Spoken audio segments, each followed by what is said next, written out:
ભાવનગરના કુંભારવાડા વિસ્તારમાં માઢિયા રોડ શેરી નંબર 7માં તોડફોડ અને મારામારી સર્જાઈ હતી। પ્રાપ્ત માહિતી અનુસાર ભાવનગરના કુંભારવાડા માઢિયા રોડ શેરી નંબર 7માં અગાઉ થયેલી માથાકૂટને લઈને બબાલ ચાલતી હતી, ત્યારે હિંમતભાઈ નામના વ્યક્તિ વચ્ચે પડી બાળકોને બચાવવા જતા કેટલાક શખ્સોએ તેમના ઉપર પણ હુમલો કર્યો હતો તેમજ મકાનમાં તોડફોડ કરવામાં આવી હતી। સમગ્ર ઘટનાને પગલે પોલીસ દ્વારા કાર્યવાહી હાથ ધરવામાં આવી છે।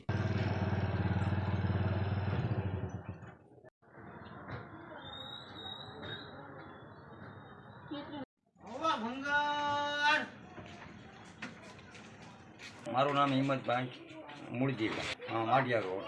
શું બનાવ બન્યો તો રાત્રે? રાત્રે એ લોકોને 3 જણાને માથાકૂટ થઈ કે નહીં પહેલાં બનાવ તો એ લોકોને લઈ ગયા 3 ને તો એની બાને 4 ગેટે હતા તો અહીંયા 2 છોકરીઓ હતી તો એને હું બસાવવા ગયો છોડીને છોકરાને તો મને માર માર્યો ને મારા વહુને માર્યો। આ અમારી શેરીમાં એક એનો જમાઈ છે, એનું નામ શું છે ભાઈ બાખરી, અને એની આરે 5-6 જણા હતા।